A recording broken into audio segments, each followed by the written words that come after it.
దేవుడు మనం ప్రేమించారు, సంఘాన్ని ప్రేమించారు, మనందరినీ ప్రేమించారు. మరొక పునరుద్ధానపు ఆదివారములో, ప్రభువు దినములో మనందరినీ క్షేమకరంగా ప్రవేశింపజేశారు. ఆ దేవునికి ఏమి ఇవ్వగలం? మనం ఏమి ఇవ్వలేము. కానీ యేసుక్రీస్తు ప్రభుల వారిని ఘనపరుస్తూ, ప్రభువా మమ్మల్ని ప్రేమించావు, మా స్వంత కాపాడారు, మరలా జూన్ నెలలో మొదటి రోజులోకి ప్రవేశింపజేశారయ్యా, నెలంతా కాపాడండి, మునుపటి కంటే శ్రేష్టంగా మీరు మాతో ఉండండి అయ్యా అని ఆ దేవుని ఘనపరిచేవారుగా ఉండాలని మనం ఈ పిల్లల్ని తీయాలి. దారి మీరు పిల్లలు లోనకు ఉండాల్సింది, రోడ్లో తీయాలి. పిల్లల్ని రోడ్డు మీద పెట్టే పిల్లల్ని తీసుకొచ్చి దారి నుంచి అక్కడ పిల్లలు తీసేసేయాలి. అక్కడ తీసే పిల్లల్ని దగ్గర పెట్టుకోవాలి. పిల్లలు మీరు నడవటానికి దారి ఉంచండి. అక్కడ దారిలో ఎవరు కూర్చోవద్దండి. అమ్మ కూర్చేయండి ఖాళీ లేకపోతే. సో దేవునిలో జీవిస్తున్నాం మనం. యేసుక్రీస్తు ప్రభుల వారి సన్నిధిలో ఉండే మనందరూ కూడా కలుషితం లేకుండా స్వచ్ఛముగా ఉండాలి. అది యేసయ్య కోరిక. నా వాక్యాన్ని ముందుగా మాట చూపిస్తాను. నేను దావీదు కీర్తన 78వ కీర్తన 68వ చదువుదాం. 78వ కీర్తన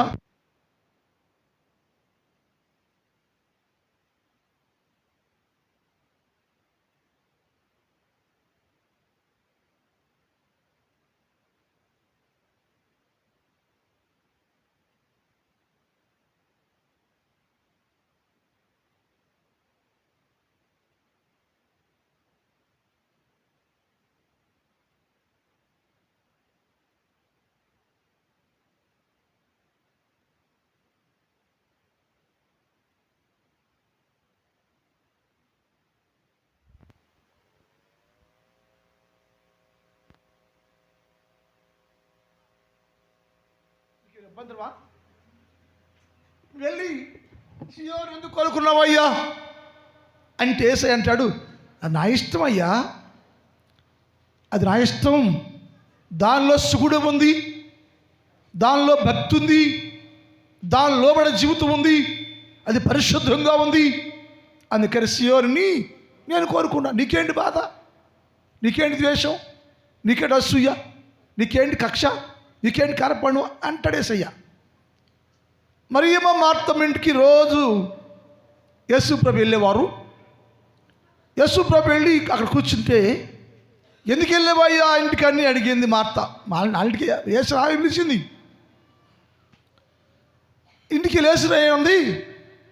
ఆ లక్క వచ్చి మరియమ్మ వచ్చి యేసే పాదాల అక్కడ కూర్చుంది, వాక్యం వింటూ ఉంది.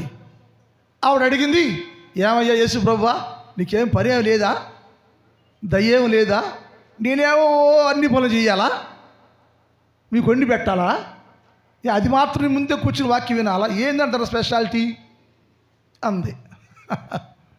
ఆయన అన్నాడు, అది ఎన్నుకోబడిందమ్మా, అది ఎన్నుకోబడింది. మరియమ్మ నా పాదాలక్కడే కూర్చుంటుంది, నిష్కళంకురాలు, అసూయ లేదు, ద్వేషం లేదు, కపటమే లేదు, నీలాగా రెండు మనసులు లేవమ్మా, ఉత్తమమైన దాన్ని సత్తుగా చేరుకుంది.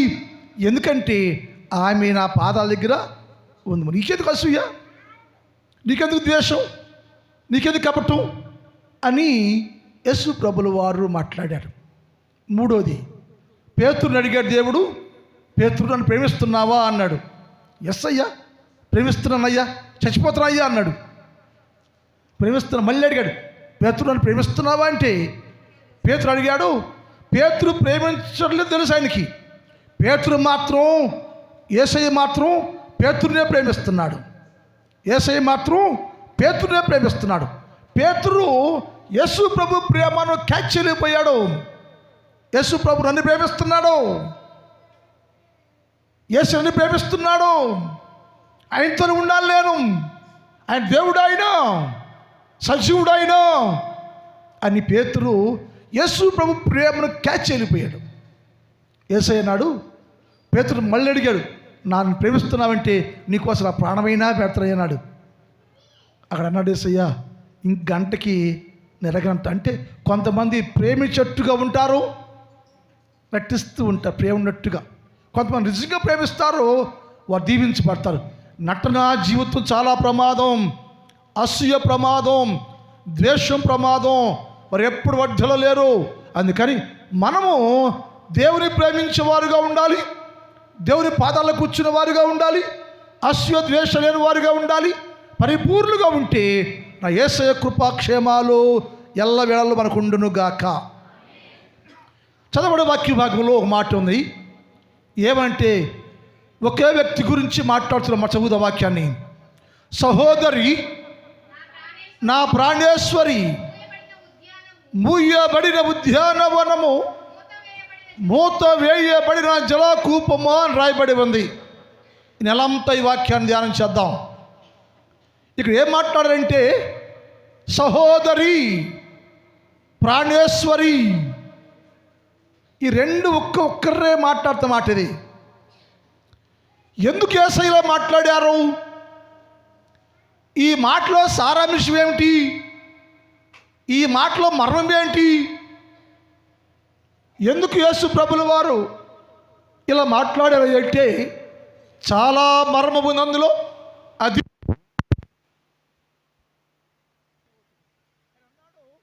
సహోదరి నా ప్రాణేశ్వరి, ఎవరు ఉద్దేశించి మాట్లాడాడో ఒకటి రాయబడి ఉంది. సహోదరి అని, ప్రాణేశ్వరి అని ఒకే వ్యక్తులు మాట్లాడుతున్నాడు. ఒక వ్యక్తి సహోదరిగా, ఒక వ్యక్తి ప్రాణేశ్వరిగా ఉండుద్దా?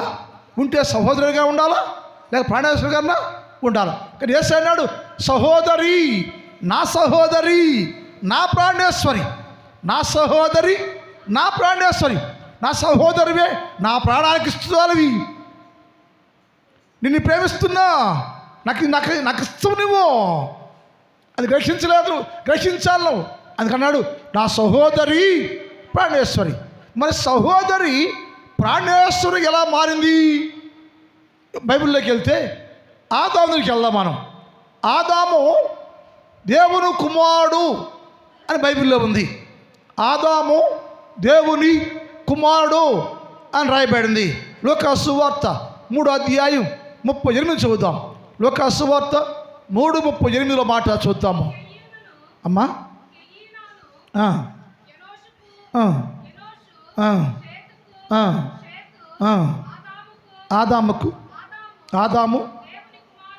ఆదాము దేవుని కుమారుడు అని రాయబడింది ఇక్కడ. అంటే ఆదాము ఎవరంటే దేవుని కుమారుడు.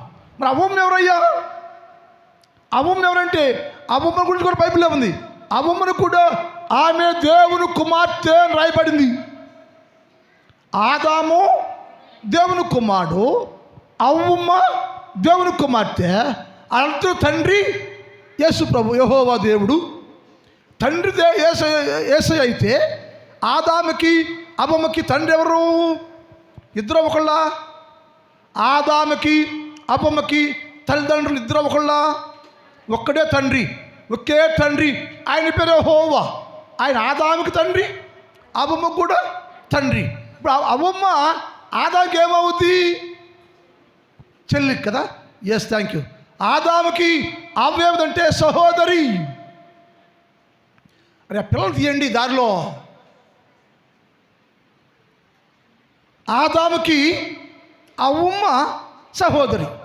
ఒక వారం అయిపోయినాక యేసు తండ్రి దేవుడు యెహోవా ఆదాముకి గాఢత కలుగజేసి పక్కటెముకలో వెనుక తీసి దాన్ని స్త్రీగా చేసి దాని రూపం పోసి సొగసునిచ్చి స్వరూపం ఇచ్చి ఆ గాయం పూడి చేసి ఆయన ముందు అవ్వమ్మ పెట్టాడు.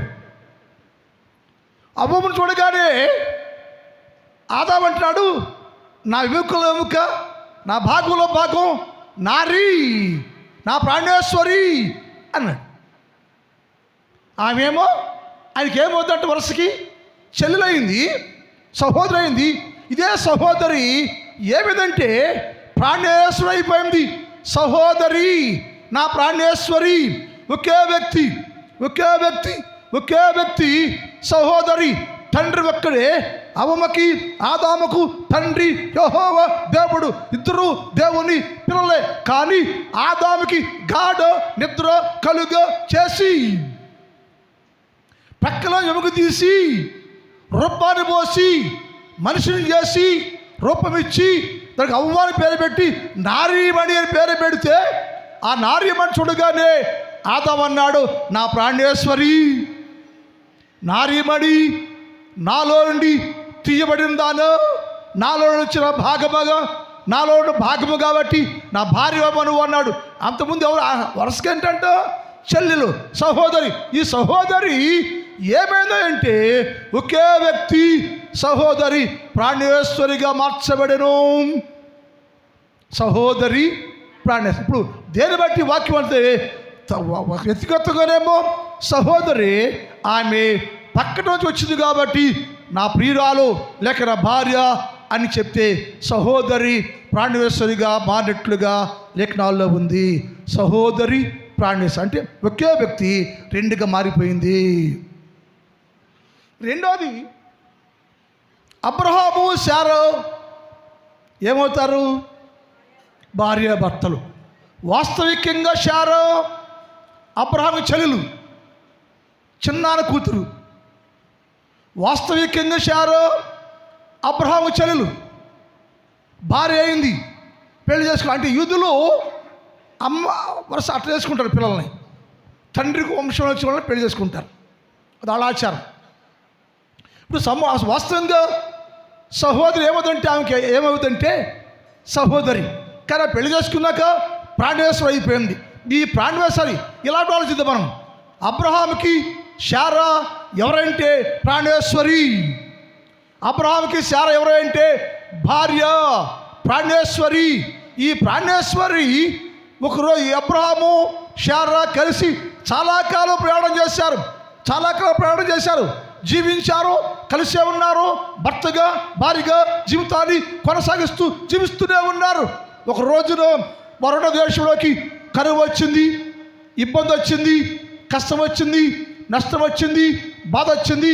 భార్యతో మాట్లాడాడు, అమ్మ మనం ఐగుప్తుకి వెళ్దాము, అక్కడ అన్నీ ఉంటాయి, సమృద్ధిగా ఉంటాయి, అక్కడికి వెళ్తే బతుకుతాం మనం, జీవిస్తాం మనం కానీ అని చెప్తే శారా అబ్రహాము మాటకు లోబడి మాటను కాదనక భర్త కాబట్టి శిరస వహించి యజమాను కాబట్టి యజమానుడు మాటకు లోబడి ఆయనతో కూడా ఆమె ఐగుప్తుకి వెళ్ళిపోతుంది. ఆడికి వెళ్ళి ట్రైన్ దిగారు అక్కడ మన భాషలో. ఆ ట్రైన్ దిగినాక శారా ఆగన్నాడు అబ్రహాం. శారా ఆగన్నాడు. 3 మాటలు మాట్లాడు అక్కడ అబ్రహాం. చూద్దాం 12 అధ్యాయం. అతడు ఎవరంటావా? తన భార్య అండ్ శారా ఎవరు? ప్రాణేశ్వరి. అబ్రహాం అన్నాడు అతడు అనగా అబ్రహాము తన భార్య అయిన శారాతో, ఇదిగో నువ్వు చక్కని దానివని ఎరుగుదురు. అంటే ఆ ఊరు ఎంట్రన్స్లోనే ఎంటర్ అవుతుండగానే చెబుతున్న మాట ఏంటంటే, శారా నువ్వు చక్కని దానివని ఎరుగుతున్నాను అని శారా యొక్క చక్కదనాన్ని బైబిల్లో ప్రథమ సౌందర్యవంతులు ఎవరంటే శారా. బైబిల్ మొత్తంలో చక్కనిది సౌందర్యవంతురాలు ఎవరంటే శారా అని అంటున్నాడు. శారా ఆగమ్మ అన్నాడు.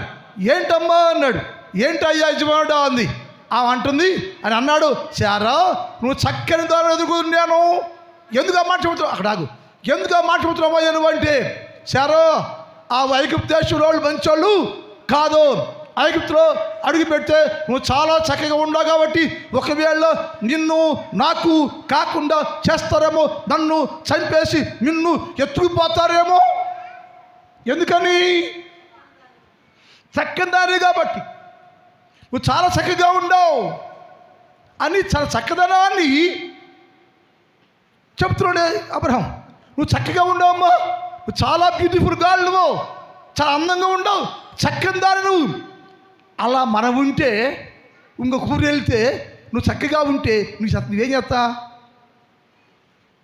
నువ్వు అందంగా ఉంటే, బాగా చక్కగా ఉంటే, శారా కంటే చక్కగా ఉంటే ఇంకో ఊరు వెళ్ళిపోతే ఆ ఊరిలో నీకు డబ్బు ఉండో కనపడితే, ఎమ్మెల్యే కనపడితే, ఎంపీ కనపడితే, రాజు కనపడితే, మంత్రులు కనపడితే నీ సంగతి ఏంటి? నీ సంగతి ఏంటి? ఇక బుడబక్కల చుట్టూ తిరుగుతున్నాం మన ఊర్లో బుడబక్కలు ఉంటారు. అలా ఏ పని పాటలు కొంపలు తిరుగుతూ ఉంటారు, చందుల్లో గొంతుల్లో ఉంటూ ఉంటారు అమ్మాయిల కోసం. అక్కడ అన్నాడు ఆయన, నువ్వు చక్కగా ఉండొచ్చారా, చక్కగా ఎరుగుతున్నాను, కానీ నీ చక్కదనాన్ని బట్టి నాకు మేలు కలగాలి, నీ చక్కదనాన్ని బట్టి నాకు మేలు కలగాలి. నువ్వు చక్కగా ఉండవు, నీ చక్కదనం వల్ల రాజు నిన్ను ఒక చంపేస్తే నీ చక్కదనాన్ని చూసుకొని రాజు నిన్ను మోహించి ప్రేమించి తీసుకెళ్ళిపోయి నన్ను చంపేస్తాడేమో అని చదువుడా. ఐగుప్తీయులు నిన్ను చూసి నీవు నా భార్య అనుకుని నన్ను చంపి నిన్ను బతికిస్తారేమో, నీ వలన నేను బతకాలమ్మన్నాడు. ఒకటేమో ఆ చక్కదనాన్ని గుర్తు చేశాడు.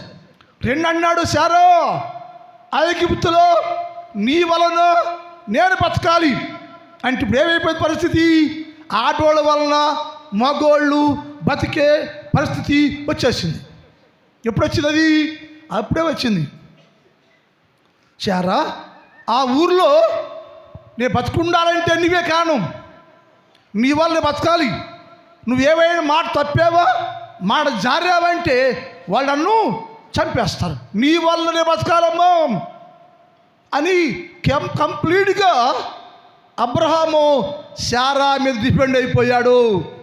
నేనమ్మ బలహీనం, అక్కడ ఉండాలమ్మా, నేను బతకాలి, నేను బతకగా ఉండాలి, నేను కాపాడుకోవాలంటే నేను బతకాలంటే నీవే కారణమ్మా. ఏమన్నాడు ఆయన?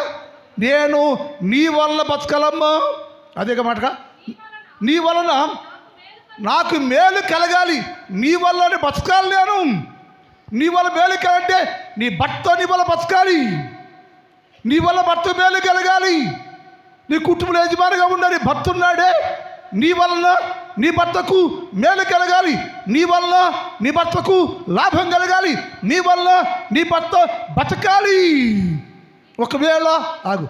ఒకవేళ భర్త బలహీనుడైపోయి పని చేయలేక బక్కచిక్కిపోయి మంచంలో ఉంటే, ఊరికి అర్థమవుతాయి, లోకంలో చెప్తున్నాను, మంచంలోనే ఉంటే మెడిసిన్ వేయాలా, భోజనం నువ్వే పెట్టాలా, ఆయన అన్ని పోషణ నువ్వే చేయాలా.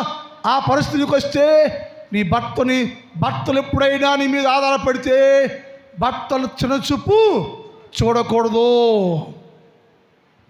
భర్తలు తక్కువగా మాట్లాడకూడదు, తక్కువ చేయకూడదు. ఒకవేళ అబ్రహాములాగా షారో నీ వల్ల నేను బతకాలమ్మా, నా ఆధారం నువ్వే, నా పెంచేది నువ్వే, ఐగుప్తు దేశంలో నేను బతుకుండాలంటే నువ్వే కారణం. ఎలా అంటే నీ వల్ల నేను బతుకున్నట్లుగా, లేక నీ వల్ల నాకు మేలు కలగాలమ్మా అంటే భార్యలు ఏం చేయాలంటే, అలాంటి పరిస్థితి నీకు వస్తే, నీ కుటుంబానికి వస్తే, నీ భర్తకు వస్తే, భార్యలారో నీ భర్త నీ మీద డిపెండ్ అయిపోతే కష్టం వచ్చిందో నీ భర్తకి కష్టాలు ఇవ్వడు, నీ భర్త పక్షంగా ఉండు, భర్తను పోషించు, భర్తను ధైర్యపరచు, చెడిపోవద్దు. భర్తను పోషించడానికి చెడిపోవద్దు, నువ్వు చెడిపోయి నువ్వు నీ భర్తను పోషించొద్దు, చెడిపోయి నీ భర్తను కాపాడొద్దు. నువ్వు నిజాయితీగా ఉండాలి. అక్కడ జరిగింది అదే, చెడిపోతుందేమో, శారో చెడిపోయిద్దేమో, చెడగొడతారేమో అని భయపడి, శారో నీ వల్ల నేను బతకాలి, నువ్వు చాలా జాగ్రత్తగా ఉండాలి, చాలా పర్ఫెక్ట్గా ఉండాలి అని చెప్పాడు. ఆ సోదరులారు, అక్కలారు, అన్నలారు ఆలోచించాలి. మనం నీ వల్ల నీ భార్య, నీ వల్ల నీ భర్త బతకవలసిన పరిస్థితి నీకు వస్తే, భార్యల వలన భర్త బతకవలసిన పరిస్థితి వస్తే భార్యలు ఎప్పుడు కూడా భర్తను తక్కువగా మాట్లాడకూడదు, భర్తను చిన్నచూ చూడకూడదు. భర్త బలహీనుడే, భర్త పని చేయలేడే, భర్త అందంగా లేడు, నీకే ఎదురు అందం కనపడతా ఉంటాడు, ఆడ చూసుకుని అరే ఊరే అంటావు. ఆడేందా, ఆడు మొకోడేంటే, ఇలా ఈ డబ్బా మాట్లాడుతుంటారు ఆడవాళ్ళు. మరీ మన ఇళ్లలో ఇటువంటాయి. శారాం చక్కగా ఉంటాం మనం. అంత చక్కగా మీకు అంత సందాలే ఉండు.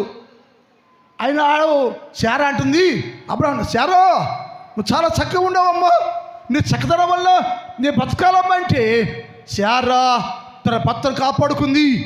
భర్తను ఎక్కడ తక్కువ చేయలేదండి. శారా ఎక్కడ కూడా తన భర్తను తక్కువ చూడలేదు. బలహీనుడు అయిపోతే నువ్వే బైబిల్ చెప్తుంది, నీ భర్త ఒకవేళ బలహీనంగా ఉంటే, రోగిగా ఉంటే, బాధగా ఉంటే, కష్టపడి పనిచేసి నిన్ను బతికించలేని స్థితిలో నీ భర్త ఉంటే, పనిచేసి నిన్ను, నీ భర్తని, నీ బిడ్డల్ని పోషించలేని స్థితిలో నీ భర్త ఉంటే తక్కువగా చూడొద్దు, తక్కువ చేయొద్దు, అవమానపరచొద్దు, అవమానంగా చూడొద్దు. అది శాపం. నీ భర్త ఆయన ప్రేమించు, ఆయన గౌరవించు, ఆయన లోబడు. నీ అందాన్ని ఆడవేసుకుని పాపలు పడిపోయి పాపలకు యేసులుగా మారొద్దు. మారిపోయారు మీరు, సిగ్గులే జీవితాలు మనవి. అక్కడ ఏమైందంటే శారా అందాన్ని బట్టి శారాని బతకాలమ్మా అంటే శారా తన భర్తను బతికించుకుందండి. భర్తకు తన అందాన్ని కప్పుకుందండి, అందరిని కాపాడుకుందండి. అందగత్తను విర్రమిగలేదండి. అక్కడ ఆ దేశంలోకి వెళ్ళిపోయారు. ఎంత దాచుకున్నా అంద పట్టుబలైపోయింది. అందాన్ని రాజు చూశాడు, అందాన్ని రాజు చూశాడు. కొత్తగా వచ్చాడు అబ్రహాం, ఆయన ఇంటికి ఒక అమ్మాయి ఉందో, అయ్యో ఎవర్రా అంటే ఆ కావాలకంటాడు రాజుగారు. కానీ ఆ కండిషన్ అంటే శారా నీ వలనని బతకాలమ్మా, నీ వాళ్ళని అంటే ఒకటి చెప్పి, ఒకటేమో అందగత్వమ్మా గుర్తు చేశాడు. రెండోది నీ వల్ల నేను బతకాలని ఏం చేయాలమ్మా, నేను ఆ ఊర్లో నేను బతకాలమ్మా, బాగుండాలమ్మా, నేను బతగా ఉండాలమ్మంటే ఏం చేయాలంటే చదువు, నీ వల్ల నాకు మేలు కలుగునట్లు, నిన్ను బట్టి నేను బతుకున్నట్లుగా నీవు నా చెల్లెలు అని చెప్పమ్మా. ఏమైంది ఇప్పుడు? ప్రాణేశ్వరి ఏమైపోయింది? సహోదరి అయిపోయింది. సహోదరి ప్రాణేశ్వరి. అవమ్మేమో సహోదరి ప్రాణేశ్వరి అయిపోయింది. శారా ఏమో ప్రాణేశ్వరి సహోదరిగా మారిపోయింది. ఒక వ్యక్తే, సహోదరి నా ప్రాణేశ్వరి. అవమ్మేమో సహోదరే కానీ ప్రాణేశ్వరిగా మార్చబడింది. ఇక్కడ శారా ఏమో ప్రాణేశ్వరి భార్య, చక్కంది, అందమైంది. కానీ తన భర్తను మార్చుకోవడం కోసం, తన భర్తని కాపాడుకోవడం కోసం అంటున్నాడు, అమ్మా శారా నీ వల్ల నేను బతుకున్నట్లుగా నువ్వేం చేయాలంటే నా చెల్లెలని, నా సహోదరిని చెప్పమ్మా అంటే అదే పదం మాట్లాడిన శారా. ఏమి బయటేమో సహోదరి, బయటేమో అన్న, లోపలేమో చెల్లి. బయటేమో అన్న, లోపలేమో భార్య. ఐగుప్తు దేశంలో చూస్తున్నారు. ఎవరయ్యా అంటే అబ్రహాము సోదరయ్యో, అబ్రహాంకి సహోదరయ్యో. ఇంట్లోకి వెళ్తే ఆమె ఏంటంటే ప్రాణేశ్వరయ్యో, ఒకే మనసులో ఉన్నారయ్యో, కవిలో ఉందయ్యో. ఏంటి విషయం అంటే ఆమె ప్రాణేశ్వరే, ఆమె అబ్రహాంకి ప్రాణేశ్వరే భార్యే. కానీ తన భర్తను కాపాడుకోవడం కోసం ఆమె ఎలా మారిందంటే సహోదరిగా మారెను. సహోదరి నా ప్రాణేశ్వరి అంత కారణం అంటే ఒకే వ్యక్తి తన భర్త కోసం ఆమె సహోదరిగా మారిపోయింది. సహోదరిగా మారిపోయింది. చదివిన తర్వాత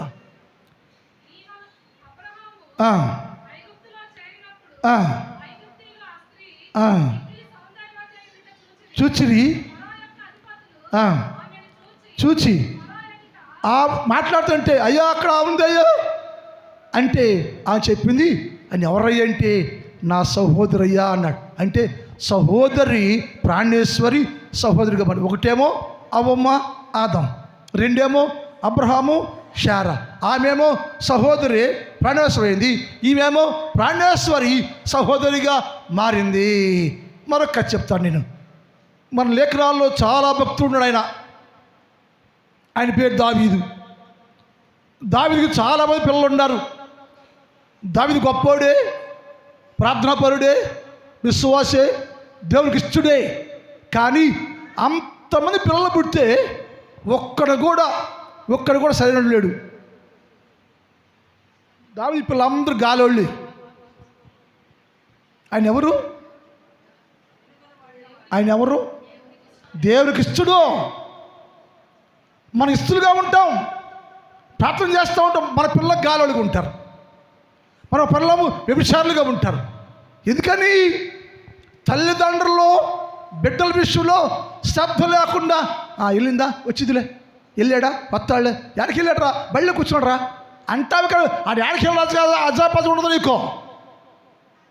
ఎక్కడికి వెళ్ళాడయ్యా, ఏం చేస్తున్నావయ్యా, చదువుకుంటున్నావా, బుక్ తీసావా, ఇంట్లో ఉన్నావా, అమ్మ నాకు సహాయం చేసావా అని అజ్జకట్టుకోవాలి. నువ్వు అజ్జకట్టుకోవాలి.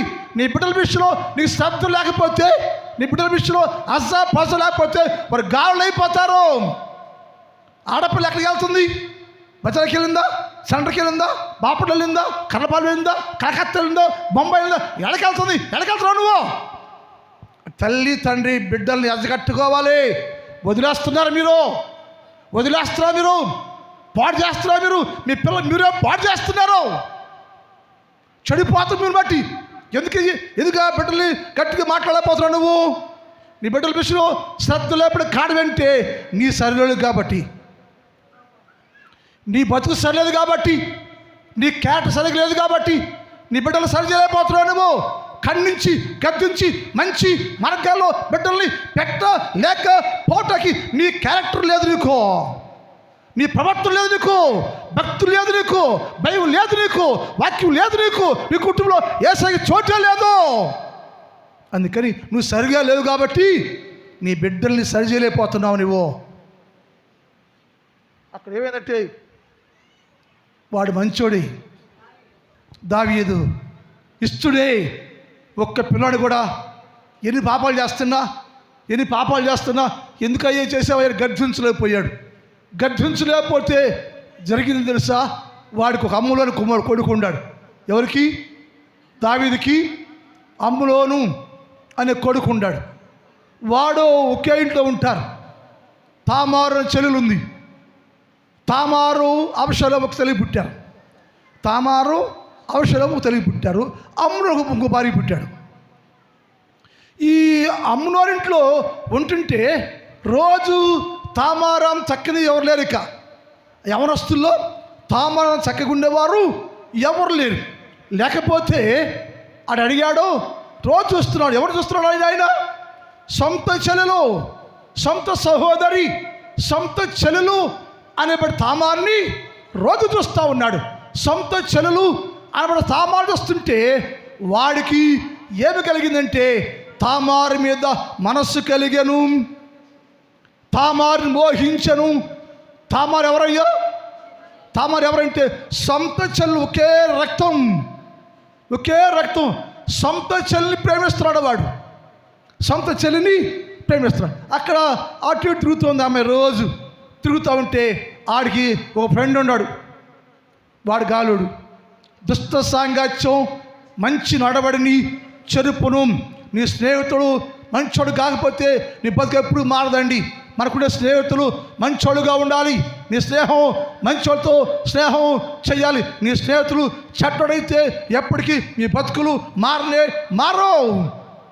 వాడికి ఒక స్నేహితుడు ఉన్నాడు. వాడిని అడిగాడు, ఏంట్రా చిక్కిపోతున్నావు, ఏంట్రా అబ్బాయి అమ్ములోను అన్నాడు. వాడు అడిగాడు, అయ్యా ఆ కోరిక ఉందిరా అన్నాడు. ఏంట్రా నీ కోరిక అంటే, మా చెల్లిరా తామారు చాలా అందంగా ఉందిరా, ఆ తామారు నేను ఎట్టా కలిసిరే మోహించాలి, పెళ్లి చేసుకోవాలి, అనుభవించాలిరా అంటున్నాడు. వాడి బుద్ధి లేదు. ఆడేం చెప్పాలి? రై అది చెల్లెలురా, నీ చెల్లెయ్యా, అలా చేయకూడదు అయ్యా, తప్పయ్యా, మంచిది కాదయ్యా, నీ రక్తం అయ్యా, రాజకుమార్తెరావుడా, రాజు కొడుకురా, మీరు మీ రాజరికానికి అవమానం తేవయ్యా, మిమ్మల్ని బట్టి మీ కుటుంబానికి అవమానము, నింద, సిగ్గు రాకూడదు అయ్యా తప్పురా అని చెప్పాలి. ఎవరు చెప్పాలి? ఫ్రెండ్. ఈ ఫ్రెండ్లందరూ బేవరసగాళ్ళు. రారా నిండగా నీకెందుకు అన్నాడు. ప్రతి కుటుంబం ఇలాంటి ఇలా ఉంది.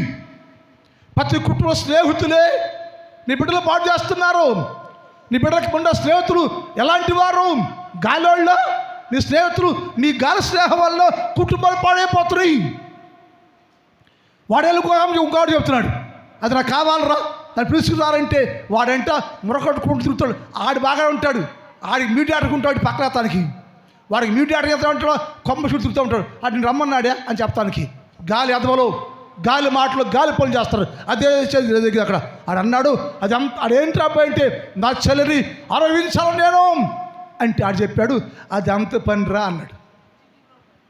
చిటుకులో పనిరా, మీ చెల్లిని నువ్వు పాడు చేయటం పెద్ద పని ఏమి కాదయ్యా. ఏం చేయమంటారంటే, నువ్వు పని చేయరా, మీ నాన్న వస్తాడు రేపు పొద్దున, వచ్చేసరికి నువ్వు దుప్పటి ముసుకేసుకుని జ్వరం వచ్చినట్టుగా వేషం వేయరా అన్నాడు. ఏం చేయమన్నాడు?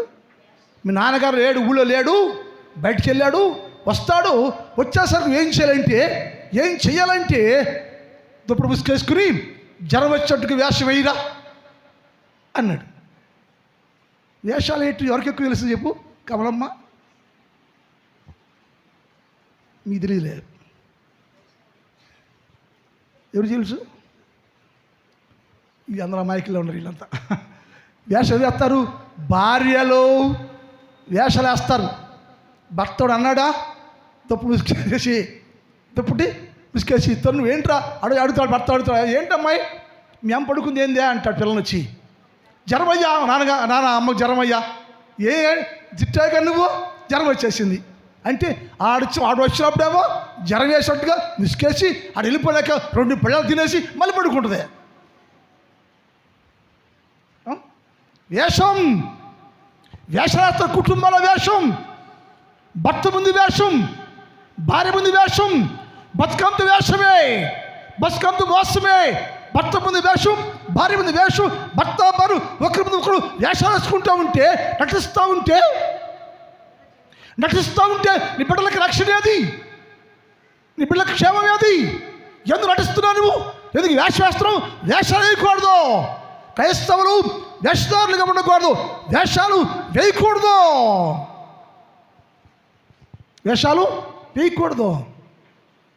భర్త భార్య ఇంట్లో ఉండగానే మరో పురుషుడు వచ్చి కూతురుకున్నాడు. భర్త ఆడే ఉన్నాడు, అమ్మ ఆడే ఉంది, బాబు ఆడే ఉండు, ఇంకోటి చిల్లు పడుకున్నాడు. కోసేయాలా లేదా? కోసేస్తాడు దేవుడు, చంపేస్తాడు దేవుడు. ఎవరిని? అందరిని కాసుమి. ఎవడైతే తల్లిని తండ్రిని మోసం చేస్తున్నారో, భర్తను మోసం చేస్తున్నారో, భార్య మోసం చేస్తున్నారో, రొచ్చుగా ఉంటున్నారో, వాళ్ళ జీవితాల్లోకి శిక్ష వచ్చునని ఆయన మాట్లాడాడు. ఇప్పుడు ఏమైందంటే వాడు వేషం వేశాడు, పడుకున్న టైం అయిపోతుంది. వేషం వేశాడు, పడుకున్నాడు. రాజు వచ్చేసాడు. ఏ నాన్న పడుకున్నావు, ఏమైంది? అయ్యా జ్వరం వచ్చింది నాన్న, నిన్న నుంచి భోజనం చేయలేదు నేను. ఏం చేయమంటావు అయ్యా? హాస్పిటల్కి వెళ్తావా? డాక్టర్కి తెమ్మంటావా? వద్దు నాన్న, మంచి ఆహారం తింటే తగ్గిపోద్దు నాన్న అన్నాడు. ఏమయ్యాదంటే, నాన్నగారు పని చేయండి అయ్యా అన్నాడు. ఏంటయ్యా అంటే, తామార్ని వచ్చి మంచి రోజు నాకు అప్పలు చేసి పెట్టమని చెప్పయ్యా అంటే, ఆ బైబిల్ భాష అప్పంటే రొట్టెలు. రోజు వచ్చి రొట్టెలు చేసి పెట్టమని చెప్పి ఆహారం తిన్నాను, లెగుస్తానని చెప్పాడు. తండ్రి కదా వాడు, అన్న ఇటు చెల్లెలు కాబట్టి ఏమవుతుందని తామారు పంపించాడు. తామారు వచ్చింది. అన్నికి బాగోపోతే అయ్యో మన్నికి బాగోలేదని అనుకుని త్వరగా వచ్చి పిండి కలిపి ముద్దలు చేసి రొట్టెలు తయారు చేసి కష్టపడి రొట్టెలు తయారు చేసి రోగిగా ఉన్నట్టుగా వేషము వేసిన అమ్నోరు ఎద్దకు రొట్టెలు తెచ్చింది. తేగానే వాడు చెల్లెల్ని పట్టుకుని బలవంతంగా అనుభవించేశాడు. సహోదరి ప్రాణేశ్వరైపోయింది. అవి అంటుంది, అన్నయ్య నీ చెల్లెన్నయ్యో తప్పన్నయ్యో, ఇది మన జాతికి ఇది కరెక్టే కాదన్నయ్యో, రాజు కొడుకు అన్నయ్యో, నీ రాజు కూతురు అన్నయ్యో, మన రాజుగారికి అవమానం అన్నయ్యో, ఇది ఈ సంప్రదాయం మన భవిష్యంలో లేదన్నా, అమ్మలోనన్నా, వద్దన్నా, తప్పన్నా, పాపన్నా, చేయొద్దన్నా, నా జోలికి రావద్దన్నా అంటున్నా సరే బలవంతంగా అమ్మునోను సొంత చెల్లిని సహోదరిని ప్రాణేశ్వర్లాగా అనుభవించి పాడు చేసేసాడు. పాడు చేశాడు. అది ఎవరంటే సహోదరి. ఏమైపోయిందంటే ప్రాణేశ్వరి అయిపోయింది. సహోదరి ప్రాణేశ్వరి.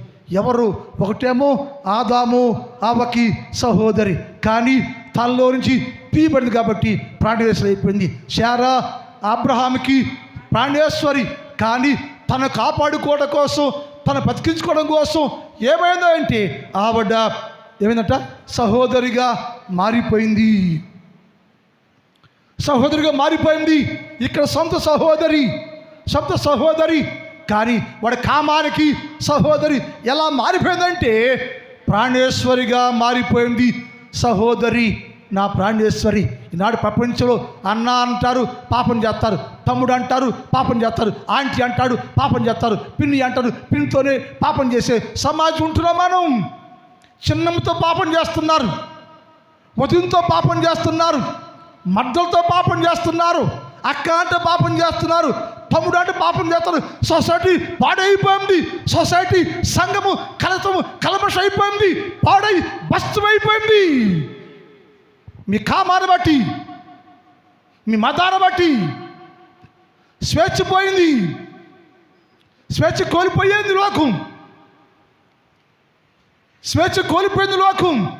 ఏమన్నదంటే అన్న అంటున్నావు, పాపం చేస్తున్నావు. అక్క అంటున్నావు, పాపం అంటావు. పిన్ని అంటున్నావు, పిన్నితోనే పాపం చేస్తున్నావు. వదిన అంటున్నావు, వదినే పాటు చేస్తున్నావు. మద్దలా అంటున్నావు, మద్దంతోనే పాపం. బాబా అంటావు, వాతో పాపం చేస్తున్నావు. నువ్వు సిగ్గుందా నీకో? పాడైపోయింది. యేసుని గాయవేలు చేస్తున్నాం మనం. యేసు ప్రభుల వారిని నీ ప్రవర్తన వల్ల తల్ల కిందులుగా సిలివేస్తున్నావు నువ్వు. నన్ను బట్టి సమాజంలో, సంఘంలో సిగ్గు, అవమానం అలుముకుంది. మీ జీవితాలు మీరే పాటు చేసుకుంటున్నారు. ఏమైందయ్యా? వాడు సహోదరిని అనుభవించేశాడయ్యా. పాడైపోయిందయ్యా. వరుస మారిందయ్యా. వరుస క్రమం తప్పారయ్యో. చట్టం మీరయ్యో. ఆజ్ఞ మీరయ్యో. ఆజ్ఞకు లోబడలేదయ్యో. ఏమైందంటే వాడి పాపం వాడిని భ్రష్టుని చేస్తుందయ్యా. అందుకని సహోదరి ప్రాణేశ్వరి. ప్రార్థన చేద్దాం. మిగిలిన భాగాన్ని వచ్చే వారం ధ్యానం చేద్దాం.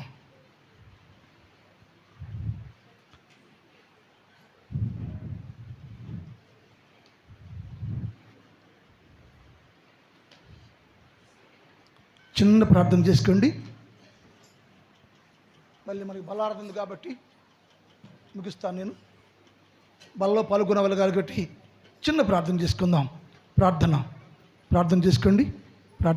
అమ్మా. చిన్న ప్రార్థన చేసుకుందాం. చిన్న ప్రార్థన చేద్దాం. అందరూ మోకరించండి. ప్రార్థన చేసుకోండి. ఈ వాక్యానికి అర్థమైతే, దేవా, నేను కూడా క్రమము లేకుండా అక్రమముగా జీవిస్తున్నానేమో, క్రమము లేకుండా అక్రమంగా బతుకుతున్నానేమో, లోకమంతా పాపంగా ఉంటే ఆ పాపాన్ని నేను పూసుకుంటానేవయ్యా. దయతో క్షమించయ్యా. పరిశుద్ధంగా చెయ్యయ్యా. పరిశుద్ధంగా మార్చయ్యా. నా స్థితి మార్చయ్యా. నా జీవితాన్ని మార్చయ్యా. పరిశుద్ధత నడిపయ్యా. గొప్ప దీవెన కలగా నన్ను బట్టి నా కుటుంబానికి మేలు కలగాలయ్యా. నన్ను బట్టి నా భర్తకు మేలు కలగాలి. నన్ను బట్టి నా భార్యకు మేలు కలగాలి. నన్ను బట్టి నా సంఘానికి మేలు కలగాలి. నన్ను బట్టి నా కుటుంబం అన్ని విషయాల్లో క్షేమంగా ఉండాలయ్యా. క్షమించ. ఒకవేళ తెలియక ఏమైనా పాపం చేస్తూ ఉంటే, తెలియక ఏదైనా తప్పు చేస్తూ ఉంటే, తెలియక ఏదైనా నీకు లోపడకుండా జీవితం రాకుంటే ఇప్పుడే మార్చయ్యా, సహాయం చేయయ్యా అని ప్రార్థన చేసుకోండి.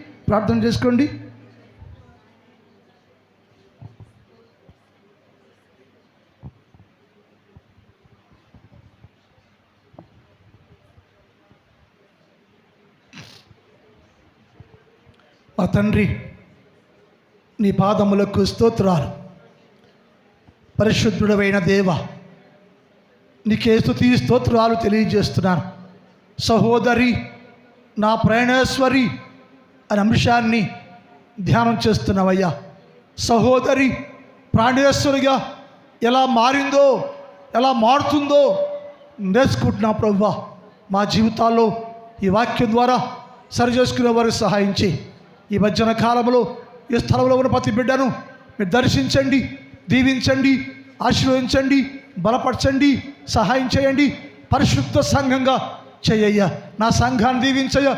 నా సంఘంలో ప్రతి కుటుంబాన్ని మీరు దీవించండి, ఆశీర్వదించండి. ఈ స్థలంలో ఉన్న చిన్నవారు, పెద్దవారు, స్త్రీలు, పురుషులు, వృద్ధులు అనేక మంది స్థలం ఉన్నారు తండ్రి. ప్రతి బిడ్డను మీరు దీవించండి అయ్యా, ఆశీర్వదించండి. నెల అయ్యా మొదటి రోజు ఉన్నాం తండ్రి. నెలలో మొదటి ఆదివారంలో మొదటి రోజులో ఉన్నామయ్యా. నెలంతా కాపాడయ్యా. నెలంతా ప్రతి కుటుంబాన్ని మీ నామంలో దీవించయ్యా. వారికి ఏది కావాలో, ఏ మేలు కావాలో, ఏ సహాయం కావాలో ఇచ్చి నా సంఘంలో ప్రతి కుటుంబాన్ని దీవెనకరంగా ఉంచండి అయ్యా. వివాహ కార్యక్రమాలు జరుగుతున్న బిడ్డలందరూ దీవించు. వివాహాలకి ఆటంకాలు లేకుండా మంచి వాతావరణాన్ని దయచేయండి. వివాహాల్లో తోడుగా ఉండి ఘనముగా జరిగించండి. దీవించి బలపరచమని యేసు వారి పరిశుద్ధ నామములో ప్రార్థిస్తున్నాం తండ్రి.